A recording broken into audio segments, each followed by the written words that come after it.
Assalamualaikum warahmatullahi wabarakatuh. Perkenalkan, nama saya Ni'man Najwatul Haq dengan NIM 240606110089. Di sini kami dari kelompok 3 yang beranggotakan Muhammad Iqbal Abu Bakar Umar, yang kedua Sifa Sofia Tunisa, yang ketiga Muhammad Fajrul Falah, yang keempat Ni'man Najwatul Haq, saya sendiri. Di sini kami akan menjelaskan tentang penulisan kata menurut EYD versi 5. Yang pertama yaitu kata dasar. Apa itu kata dasar? Kata dasar adalah kata yang belum mengalami perubahan bentuk, baik karena penambahan imbuhan, pengulangan atau gabungan. Penulisan kata dasar menggunakan huruf kecil kecuali pada awal kalimat atau jika digunakan sebagai nama diri.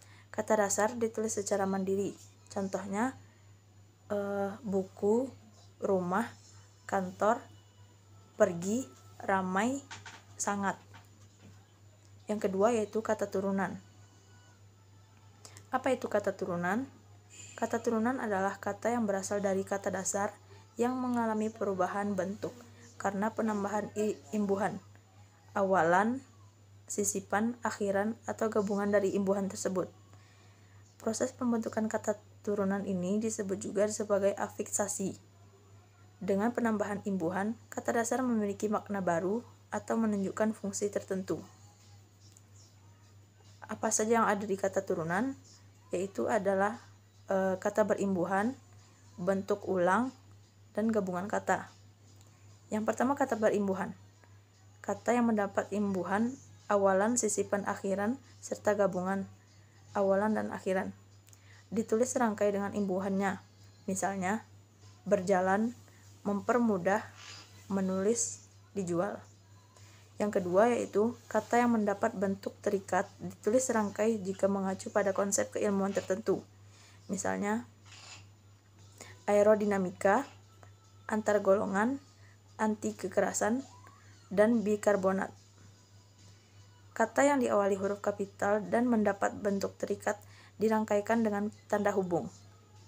Misalnya, anti PKI, non ASEAN, non Korpri, selanjutnya pasca Orba. Itu ditulis dengan menghubungkan dengan tanda hubung. Kata yang ditulis dengan huruf miring dan mendapat bentuk terikat dirangkaikan dengan tanda hubung.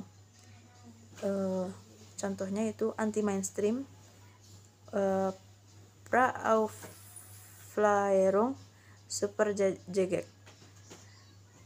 Selanjutnya itu bentuk terikat maha dan kata dasar atau kata berimbuhan yang mengacu pada nama atau sifat Tuhan, ditulis terpisah dengan huruf awal kapital sebagai pengkhususan. Misalnya, Yang Maha Esa, Tuhan yang Maha Kuasa. Selanjutnya yaitu bentuk ulang. Bentuk ulang ditulis dengan menggunakan tanda hubung. Assalamualaikum warahmatullahi wabarakatuh. Di sini saya akan melanjutkan materi tentang pemenggalan kata. Pemenggalan kata itu yaitu proses memisahkan suku kata dalam sebuah kata. Nah, pemenggalan kata ini biasanya dilakukan ketika kita sedang menulis kata yang terlalu panjang sehingga harus dipisahkan atau harus dipenggalkan.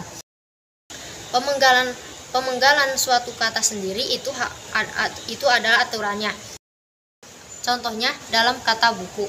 Misalkan dalam kata buku itu terdapat dua suku kata, yaitu suku bu dan suku ku. Jadi ketika kita ingin memotong kata itu, ketika ingin pemenggalan kata itu, jadi suku bu dan suku ku itu harus dipisah.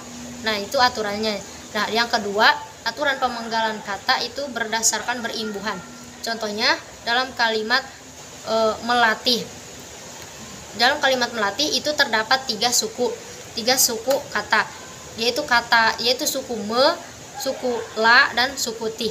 Jadi dalam pemenggalan kata jika ingin dipenggal dalam suatu baris, jadi suku me itu harus dipisah dari latih, atau sebaliknya, atau bisa juga kata mela itu dipisah sehingga kata ti-nya itu bisa di bawah atau dipenggal ketika tidak cukup dalam suatu barisan. Nah, yang ketiga,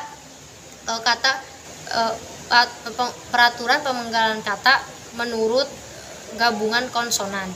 Nah, contohnya kata mandi atau kata konsul. Kata mandi terdapat dua suku kata, yaitu kata man dan kata di. Ketika ingin dipenggal, jadi kata man itu bisa dipisah dari kata di.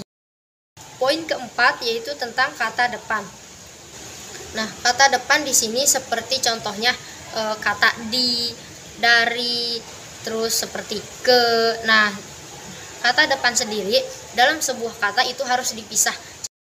Contohnya kata di mana atau ke mana. Nah, kata di-nya itu ditulis dipisah dari kata mana atau tidak disatukan. Sama seperti contoh kemana atau contohnya misalkan di dalam. Nah, kata di-nya sendiri itu dipisah, tidak ditulis disatukan dengan kata dalamnya. Assalamualaikum warahmatullahi wabarakatuh. Perkenalkan, nama saya Muhammad Iqbal Abu Bakar Umar dari kelompok 3 dengan NIM 240 6061 10091. Di sini saya akan melanjutkan presentasi ke bagian partikel kata. Ya, partikel kata adalah kata yang tidak mengalami perubahan dan biasanya berfungsi sebagai penanda dalam sebuah kalimat. Dalam bahasa Indonesia, partikel ini dapat digunakan untuk penekanan kata, pengubahan makna, atau menunjukkan hubungan antara kata. Beberapa contoh partikel dalam kehidupan sehari-hari adalah kata lah. Kata lah ini digunakan untuk penegasan, seperti pada kata bacalah, selanjutnya tidurlah. Lalu ada kata kah yang digunakan untuk membentuk kalimat tanya. Contoh dari kata kah adalah apakah kamu sudah makan. Lalu bisakah kamu membantu saya, seperti itu. Selanjutnya adalah kata pun yang digunakan untuk menyatakan kelanjutan atau kesetaraan, seperti pada dia pun pergi, kemanapun berada, begitu.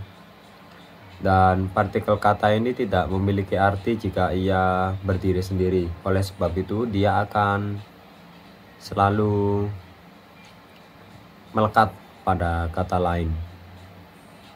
Dan selanjutnya adalah singkatan.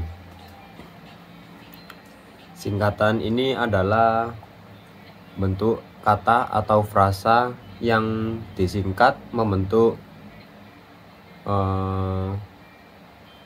yang disingkat untuk mempersingkat penulisan atau pengucapan.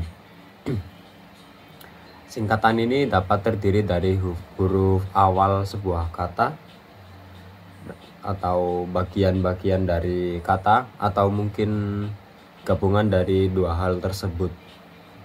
Contoh singkatan dalam kehidupan sehari-hari adalah ada kata KTP, SIM. KTP adalah kepanjangan dari kartu tanda penduduk.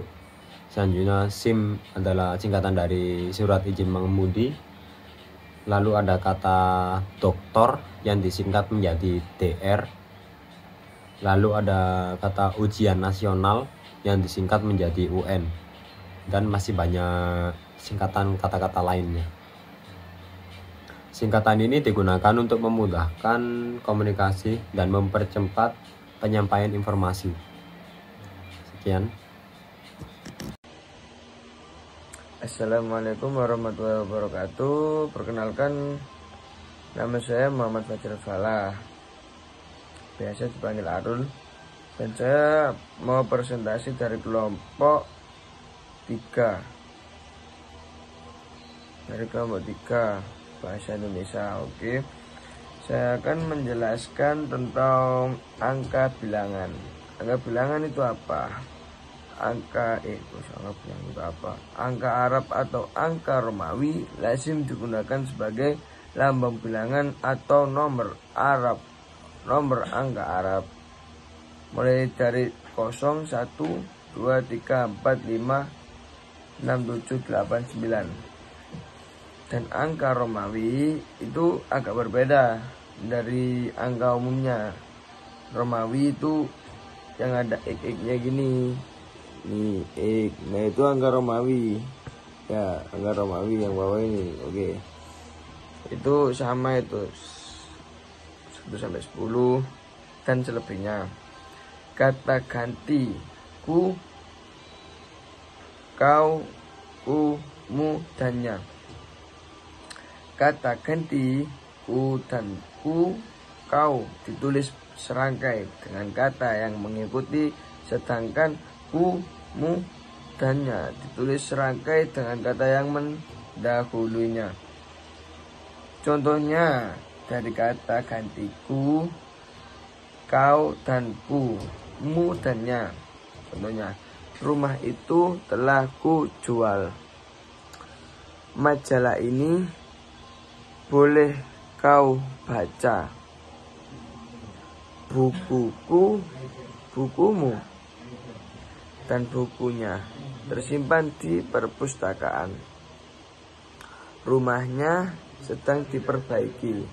Nah, itu contoh-contoh dari kata gantiku, kau, dan kumu, dannya.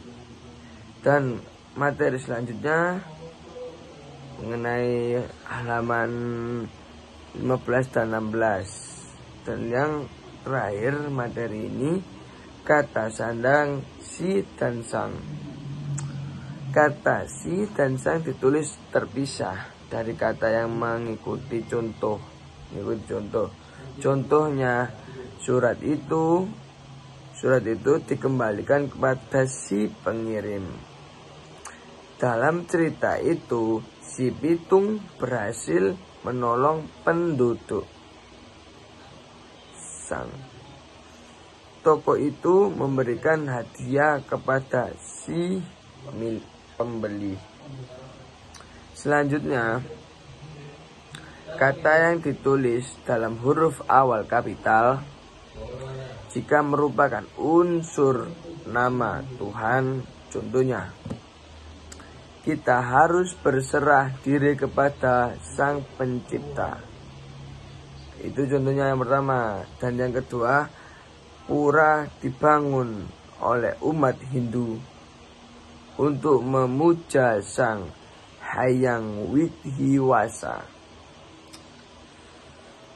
Berarti perbedaan dari si dan sang. Kalau sang itu digunakan untuk unsur nama Tuhan, dan si digunakan untuk kebiasaan sehari-hari. Nah, itu seperti contoh yang tadi. Surat itu dikembalikan kepada si pengirim.